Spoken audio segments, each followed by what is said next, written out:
When you're seeing your buddies get killed, something automatically snaps in your mind to save their lives.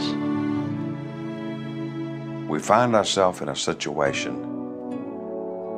and we react. We do the best we can. I was a non-commissioned officer doing my job. It is the greatest honor that can be bestowed upon an American. An American president once said it was greater even than becoming President of the United States. About 3 days later, they called me and told me I was in for the medal, and heck, I didn't even know what it was. Unlike any other award, those few who have received it never sought it at all. They never for a minute believed they deserved it. More than half gave their very life in the act for which they were later awarded this, the nation's highest honor. And in almost every case, they sacrificed their lives solely to save the lives of the men by their side. You're wearing the Medal of Honor to represent all of those that did not come back. Of those who survived to receive the award, only a few became household names or went on to fame and fortune. The stories of a few became the stuff of legend.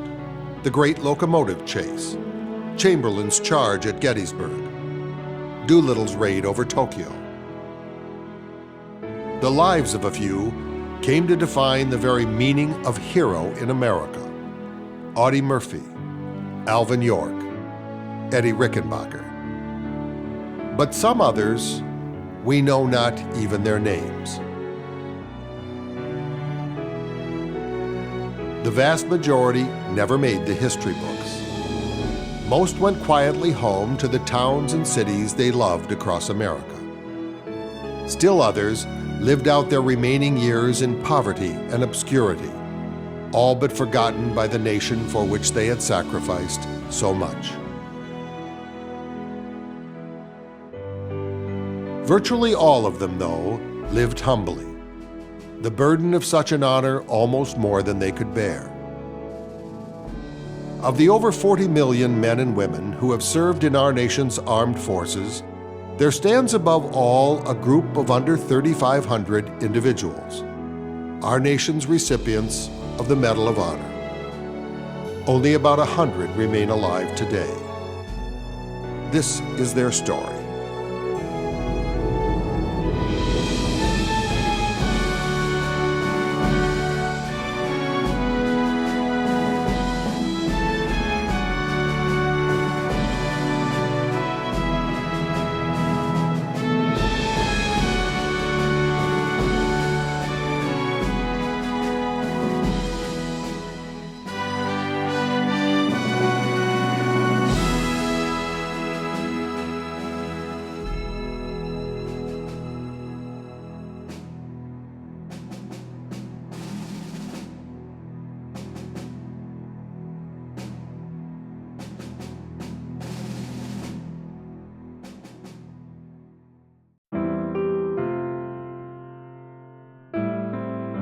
It is often said that a picture is worth 1,000 words.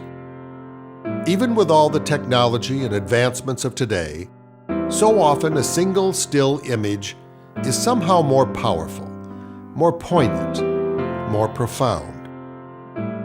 It beckons us to stop and grasp what the photographer is trying to say to us. Remember this moment. This moment is important.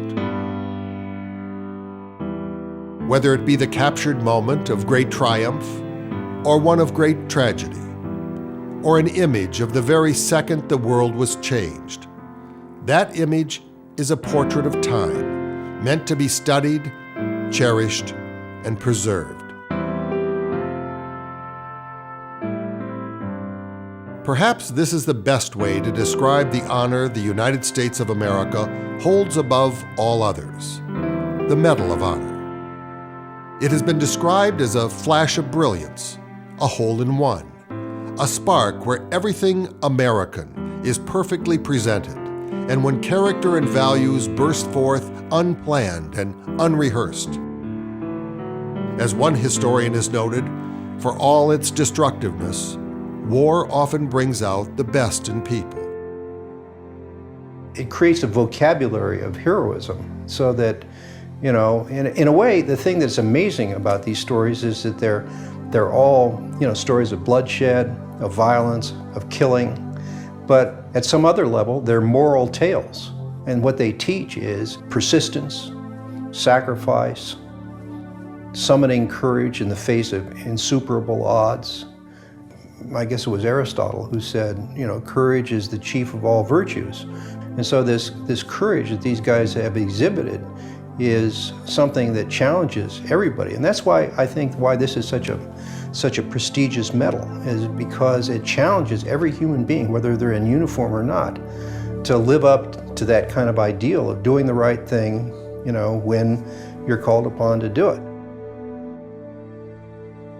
Of the few who have received our nation's highest honor, there have been great men and there have been average men. There have been men who went on to accomplish much and some who did not accomplish much of anything. There have been men who have become household names, and one woman known by almost no one.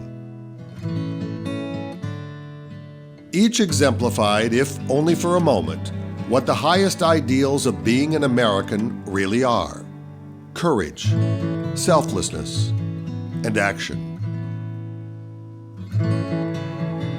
Such was certainly the case when John Joseph Kelly signed up to fight in World War I. At 5'5" and 112 pounds, John Joseph Kelly, or Jackie as he was known by his Marine buddies, looked like anything but the perfect soldier. He was small and scrappy, a rough, undisciplined, hard-to-control kid, a product of an Irish immigrant family and the tough neighborhoods of the south side of Chicago. At age 16, Jackie Kelly ran away to join the circus, but he was back home by the time World War I broke out, and when his three brothers enlisted, Jackie couldn't resist. He joined the Marines, and after training, his unit was sent directly to the trenches of Verdun. That was on St. Patrick's Day, 1918. A day, by the way, for which the rebellious young Jackie would receive his third court-martial for drinking and fighting. In fact, he received so many pay deductions for all his troublemaking, his accrued pay for an 8-month period of service amounted to less than $1. But in June of 1918, Private Kelly volunteered to be a runner for his commanding officer, arguably the most dangerous job of the war, running messages and battle plans along the front lines, constantly dodging enemy artillery and machine gun fire.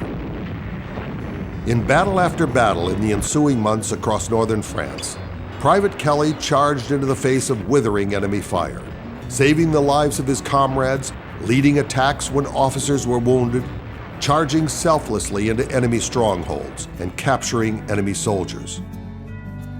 The troubles he would get into between battles, while impatiently waiting for more action, were surpassed only by the citations and medals for extraordinary courage and bravery he would receive on battlefield after battlefield. Then on March 17, 1919, again, St. Patrick's Day, a year to the day from when he arrived in the trenches of Verdun, a year to the day when he received his third court-martial, Private John Joseph Kelly, while standing in a line with a host of Army generals receiving lesser awards, was personally presented the Congressional Medal of Honor by General John J. Pershing. After leaving the Army at war's end, Jackie Kelly went on to serve in the raucous Chicago politics of the Roaring '20s. But he never could adapt to the normal routine of life, and despite receiving the nation's highest honor, his remaining years were difficult and undistinguished. He passed away in 1957, his moss-covered gravestone forgotten until a chance discovery by a group of Marines outside of Chicago. The men cleaned it up, and today Kelly ranks among the most highly honored of all American soldiers, one of only 19 men to receive our nation's highest honor twice.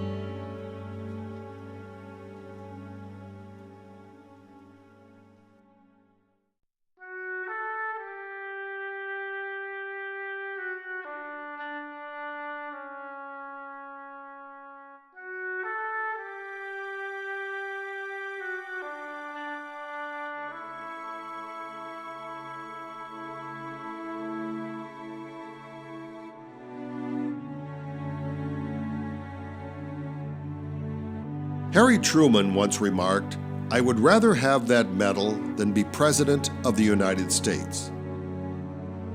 General George Patton was even more passionate when he said, "I'd give my immortal soul for that decoration." But Theodore Roosevelt once called it that infernal Medal of Honor. After tremendous bravery and what some would call the most conspicuous gallantry, as he led his Rough Rider charge on San Juan Hill in Cuba in 1898, Roosevelt went on to serve as President of the United States. But it was the Medal of Honor that he coveted more. Roosevelt pressured the Decorations Board who awarded the medal, and he enlisted powerful advocates in Congress, including the legendary Senator Henry Cabot Lodge, to push for his nomination to receive the Medal of Honor. Some say it was his very insistence that he deserved the medal that ultimately offended the Secretary of War, who summarily denied Roosevelt the honor. The president gave up his efforts and resigned himself to the fact that his cherished pursuit was finished. But 46 years later, as American troops stormed the beaches of Normandy on D-Day, one Teddy Roosevelt did indeed receive the Medal of Honor.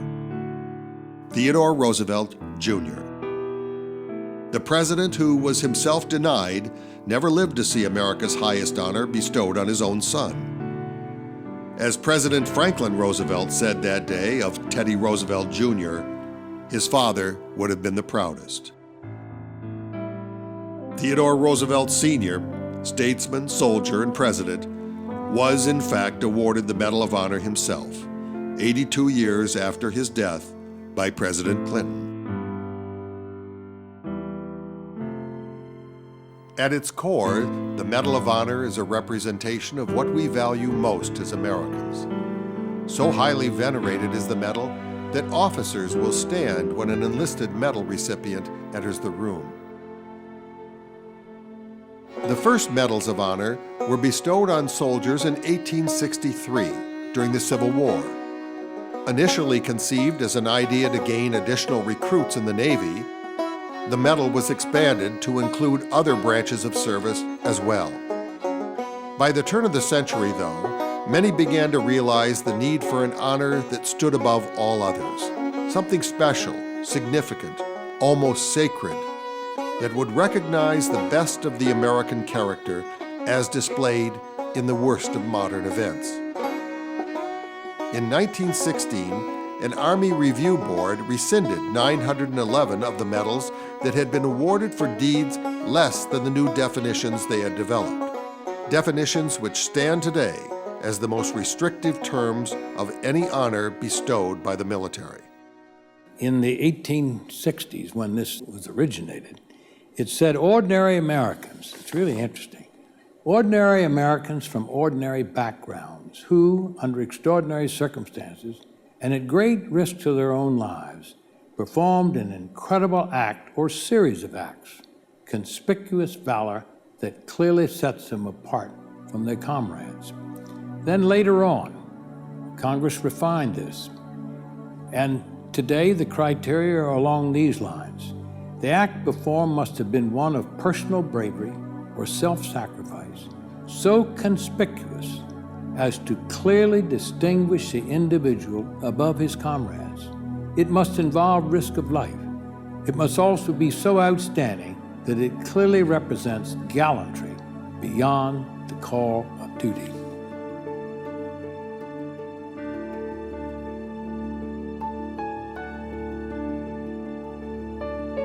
Just a few years before Pearl Harbor, a young 15-year-old Hawaiian native and the son of Japanese immigrants, defied his Japanese teacher, who taught that no matter where they lived, the students were still Japanese. The student boldly challenged the teacher by insisting that first and foremost, he was an American. And so it has been from that day forward and throughout the life of Senator Daniel K. Inouye. On December 7, 1941, then 17-year-old Daniel was one of the very first to rush into service at Pearl Harbor, caring for injured civilians on that fateful day. 15 months later, he left during his freshman year at the University of Hawaii and enlisted as a private in the U.S. Army's legendary 442nd Regimental Combat Team, the famed all-Japanese Go for Broke Regiment. Within months, he was leading a combat platoon through some of the bloodiest campaigns of the war in southern France and Italy. In the closing months of the war, then Lieutenant Inouye was seriously wounded while assaulting a heavily defended hill. Despite his injuries, he continued to lead his men, advancing alone against a machine gun nest, tossing hand grenades with devastating effect until his right arm was shattered by an enemy grenade. Continuing on, he threw his last grenade with his left hand before being hit again. Lieutenant Inouye spent the next 20 months in Army hospitals after losing his right arm. After the war and his recovery, Inouye finished school and began what would become a storied career. First elected to the U.S. House of Representatives in 1959 and followed by election to 8 consecutive terms to the United States Senate. 53 years later, on June 1, 2000, Daniel Inouye was awarded the Medal of Honor by President Bill Clinton. Standing beside him were 6 men and the families of 15 more, all worthy of the Medal of Honor, but originally denied because of their Japanese descent. As each became a recipient of our nation's highest honor, President Clinton reminded us they risked their lives above and beyond the call of duty, and in doing so, they did more than defend America. In the face of painful prejudice, they helped define America at its best.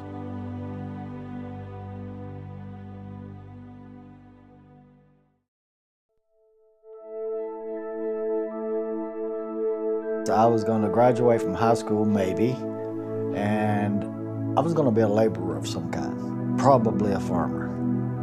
And so it never even crossed my mind anything like this was ever going to happen to me. I'm not a hero. I'm not a superhero by any means. I'm just a person who did something that had to be done at that moment. If I hadn't have done it, probably somebody else in my squad would have done it, or in my platoon would have done it. They were just as much of a hero as I am, and I'm not a hero in any language. I just was an average soldier doing the job.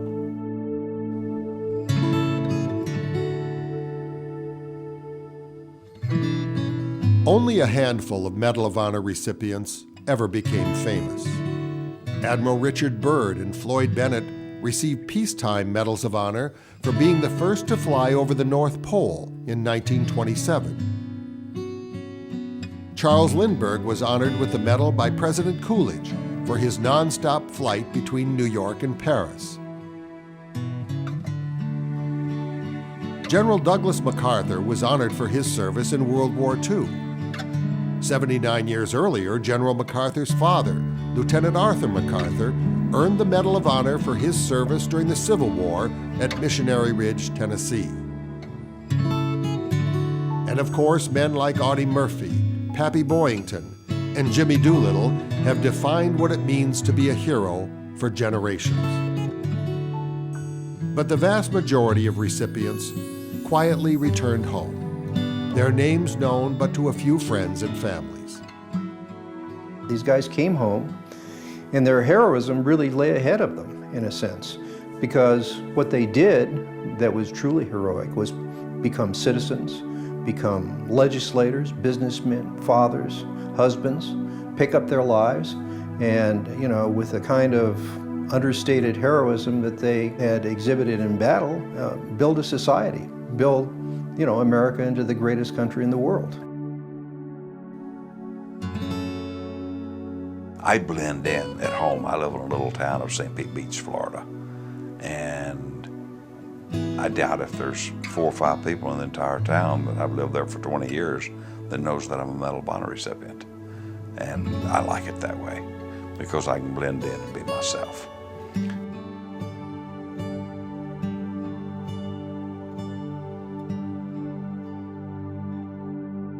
Bill Crawford, enlisted man, World War II, like all of them, heroic, was awarded the Medal of Honor. Went back to his roots. I think he was originally from Pueblo, Colorado, but he ended up at Colorado Springs. Interesting career choice after the military. He went to work at the Air Force Academy as a janitor. Okay, Medal of Honor, janitor, doesn't matter. You do the best thing you can every day. So you think about all the kids going up and down those ladder wells, seeing the janitor there, swabbing the decks, cleaning up, and never said boo to him. Never, how are you, sir? Who are you? What's your background? Until they found out that he was a Medal of Honor recipient. That guy that they walked up and down, you know, these hot shot, soon-to-be wing wiper jet drivers, and here was a true American hero.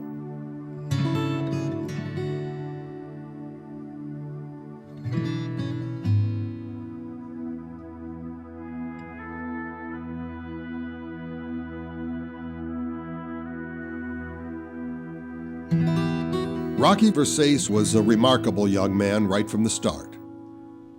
The son of a career Army officer and the oldest of 5 children, Rocky debated between a career in the military or entering the priesthood. Ultimately, he chose to follow his father, and after graduating from West Point and an initial tour of duty in Korea, in 1962, Rocky became one of the first military advisors to the fledgling South Vietnamese Army. Rocky fell in love with Vietnam, its people, and especially its children. I mean, he simply adopted them all as his family. I mean, it just all the Vietnamese people that he knew, he just really loved, and he was very caring about them. As in Korea, he became deeply involved during his off-duty hours in helping to build an orphanage. But as the war intensified, so did his commitment to helping the struggling South Vietnamese Army preserve a democratic country, a cause in which Versace was totally committed. So too was he committed to his plan to become a priest after his military service and return to help the Vietnamese orphans he had grown to love. With less than 3 weeks remaining before starting his new career, the Viet Cong ambushed the South Vietnamese battalion Rocky was helping. Versace and 2 other Americans stood their ground and held off the superior Viet Cong force as long as possible, until they were finally overwhelmed and taken prisoner. As told by his captured comrades, from the beginning of his imprisonment, Rocky demonstrated a level of courage simply never seen before. With fluency in both French and Vietnamese, Rocky vehemently challenged their communist propaganda. And when they started interrogating him, they would interrogate him in 3 languages. And then they finally started interrogating him only in English because the guards, they began to respect him. This continually focused his captor's wrath onto himself and away from his men.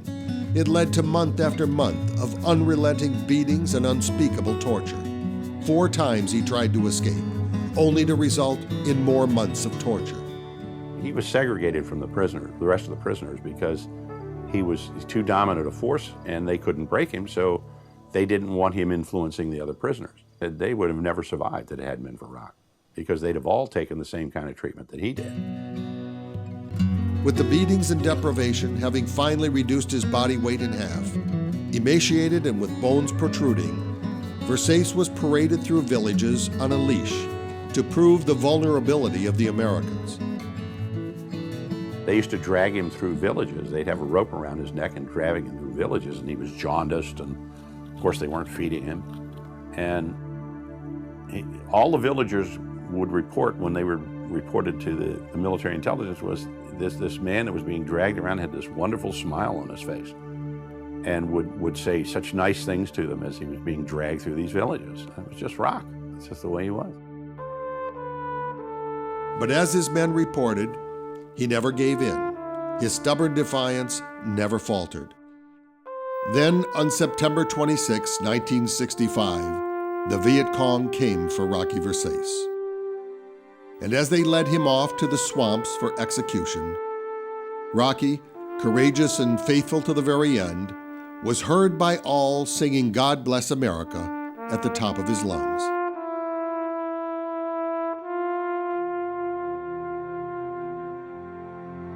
Today there remains a modest statue of Rocky Versace at a small recreation center for children in Alexandria, Virginia. His Medal of Honor is enshrined there as well. Inscribed beneath his likeness are the simple words, "A kid from the neighborhood who had the faith and never gave in."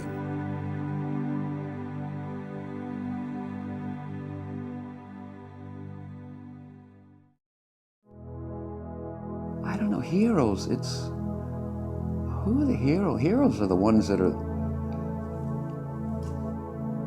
the saints that are listed in Hebrews 11 or something. The ones that we don't follow, I don't know, I don't know how to say that. The heroes are the ones, are the nurses and the doctors that keep these kids alive. I see the kids at Balboa Hospital. Their parent or their wives being there every single day, dealing with their young kid, husband they just married to, and he's not the same when he got back home. They're the ones that are the heroes, the ones that you never mentioned. I don't know what the word hero means. I don't know how.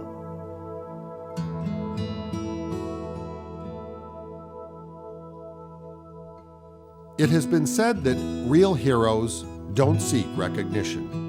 Their acts of bravery generally take place under circumstances which permit no thought of medals or special awards.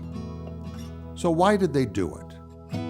According to historian Peter Collier, some talked of entering a zone of slow-motion invulnerability, where they were spectators at their own heroism. They often say of athletes who are, quote unquote, in the zone.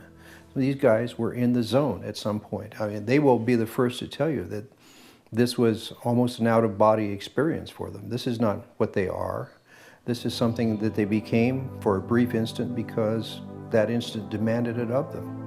And so the question is, what was it in them that made them step forward? And it's a variety of things. I mean, some of them say, you know, they were in the hands of God. They felt that they were in the hands of God. They were, you know, not in some sense in full control of their actions, that these actions were being dictated from without.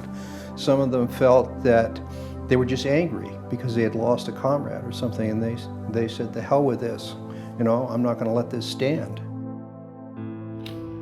While some men survived, more than 2/3 of all Medal of Honor recipients were killed in the action having led to their honor. Men like Howard Gilmore. In February 1943, Commander Gilmore was at the helm of the USS Growler, a submarine in its 4th war patrol in the Pacific. On the night of February 7th, the Growler had surfaced and was tracking a Japanese target. The armed merchant ship turned and tried to ram the submarine, with Gilmore and 4 of his men working from the sub's conning tower.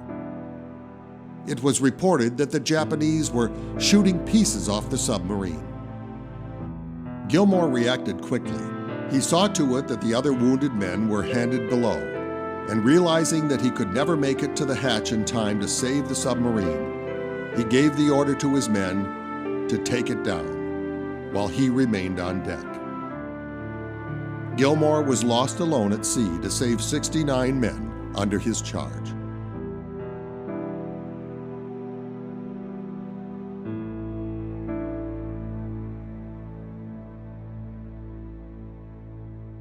First of all, a German SS officer, the commandant, when we arrived, he made a speech. Half of us was dead already marching. And he said that you Jews, none of you are gonna get out alive. My older sister tried to stop her. Mom, don't go, Mom, don't go. But she went with the sister. So both of them went to the gas chamber. Then my father made it through Auschwitz, and he ended up in Buchenwald, and he got killed there. By age 13, Hungarian-born Tibor Rubin understood despair, hopelessness, and the horrors of war in a very personal way.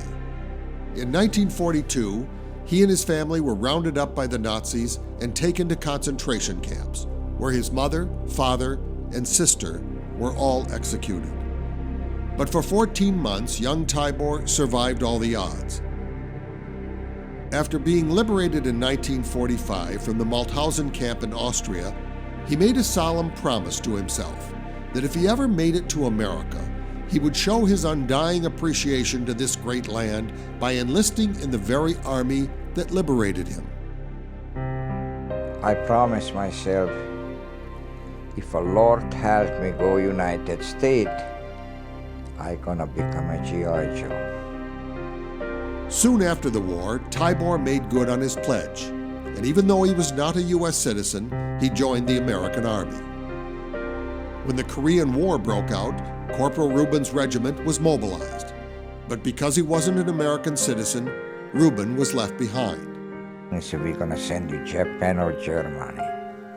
I said, I cannot go to the safe zone because first of all, I'm a G.I. Joe now, and I made a promise. And I said, a lot of guys was with me in basic training. I said, I cannot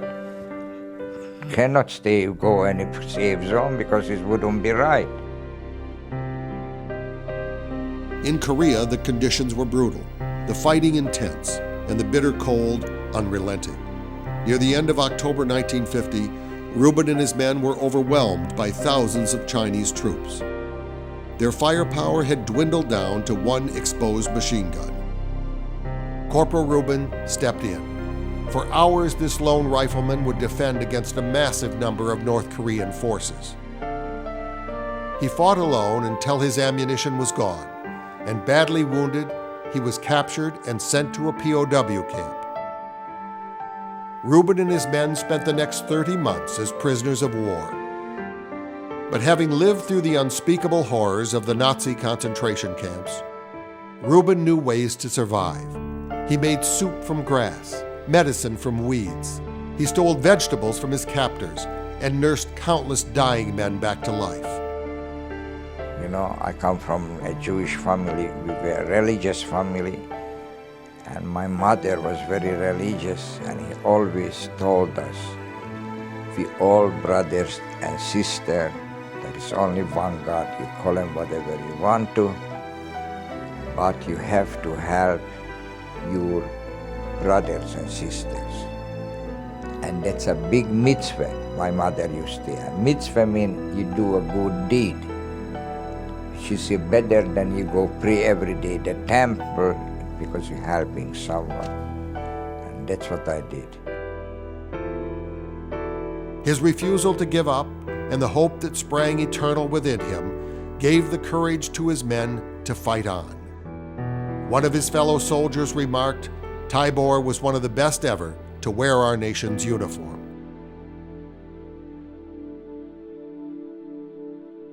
55 years later, on September 24, 2005, President George W. Bush presented the Medal of Honor to 76-year-old Tibor Rubin. It only can happen in United States. I always tell everybody, if this was Russia, they would send me probably in a Siberia coal mine. You know what I mean? In America, I got the Medal of Honor, you know? And this means, you know, is a tremendous thing. For a little guy like me, got the Medal of Honor. This only can happen in America.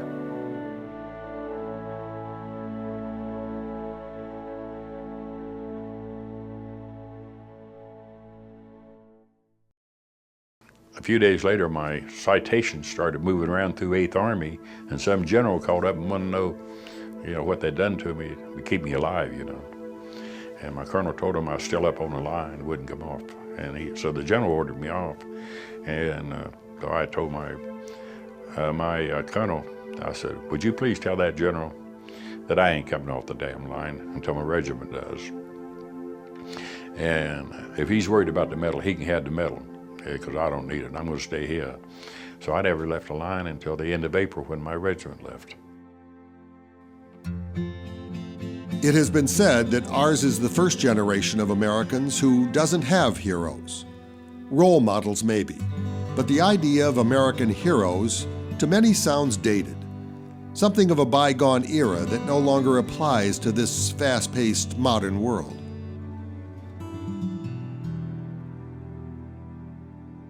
But William Carney was a hero. William Carney sought no recognition in his lifetime. Instead, he wanted to be a minister, but with the thunder of war ravaging his beloved America and the call for black soldiers to join the fight in the Civil War, he said, "I felt I could best serve my God by serving my country and my oppressed brothers."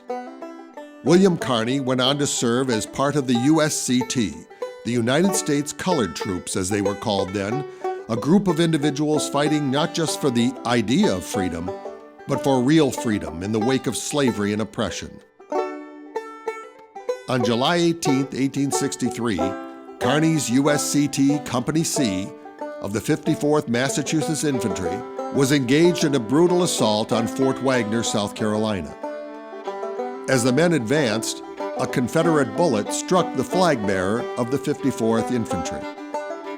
Far from being a ceremonial position, Carney understood that the regiment's colors were critical to issue commands and move the troops forward.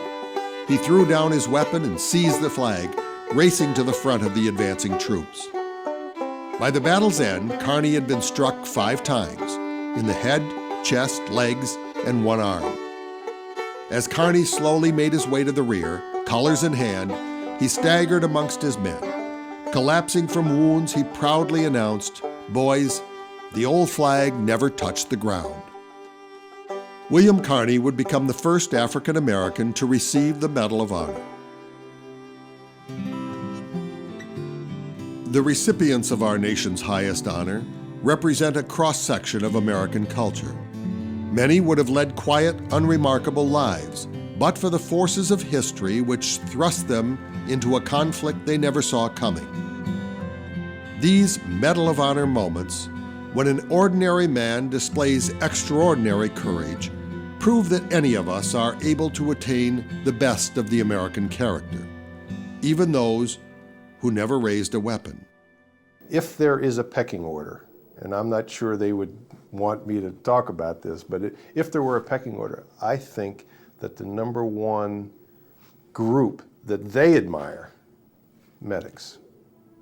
A medic is out there with no weapon, unprotected. It was like in Iwo Jima. Woody Williams would talk about, the Japanese weren't getting off that island, but they wanted to take 10 Marines with them. And if you can get a medic down, you can lose those 10 Marines pretty quick. When Desmond Doss was a small boy, he saw a poster of the Old Testament Bible story of Cain and Abel, with Cain standing over the body of the brother he had killed.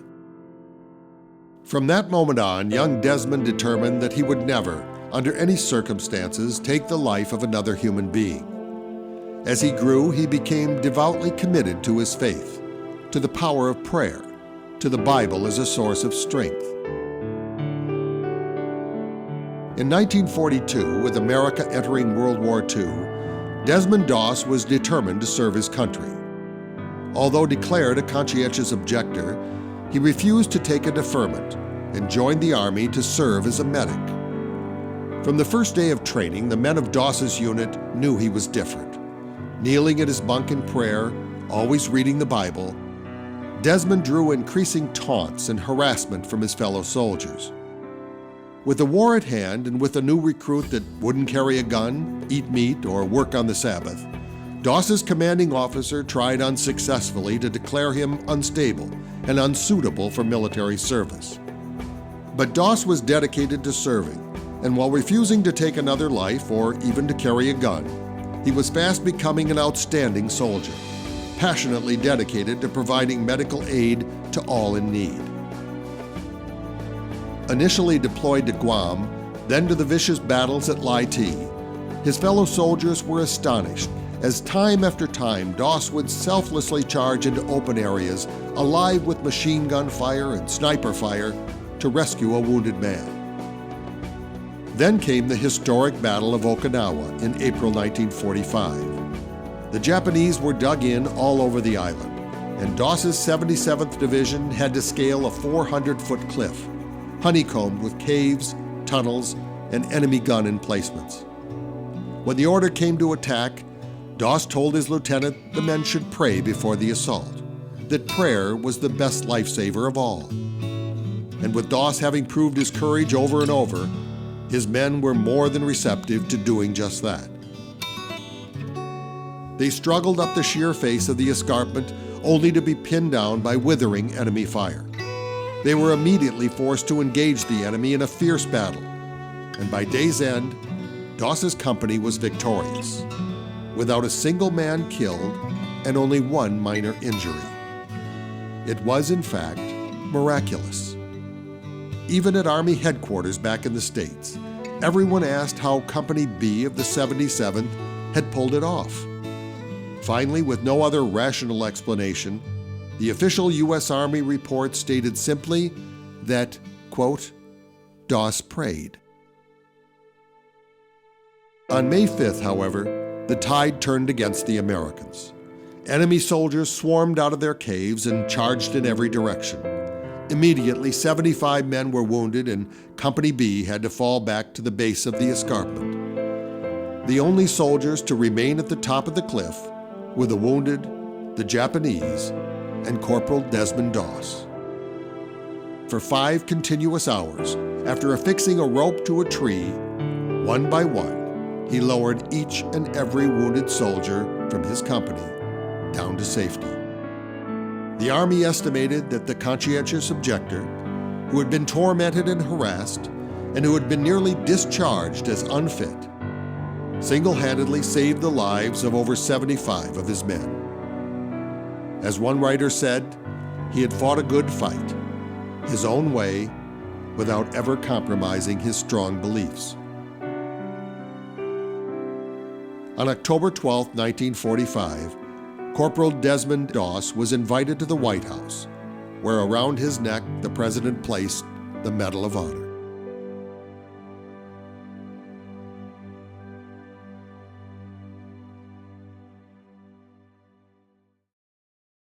And my privilege to have met a number of these people through the years would say the hallmark of most of them is quiet modesty. When I was a boy, these Medal of Honor winners were also kind of household names. They were the people we looked to when we talked about, values and, simple human values in addition to, valor and heroism, simple human values.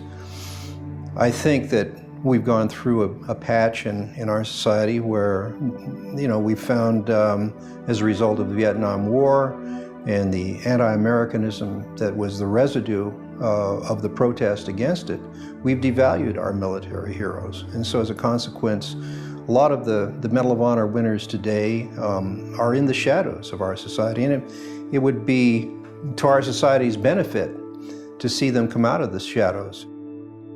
Bob Howard, one day, I was in Seattle and he was doing an outreach class with a bunch of kids, and he had a young girl in the front row. And they had been prepared for what his topic was, and she answered the question, raised her hand right up and gave this great answer.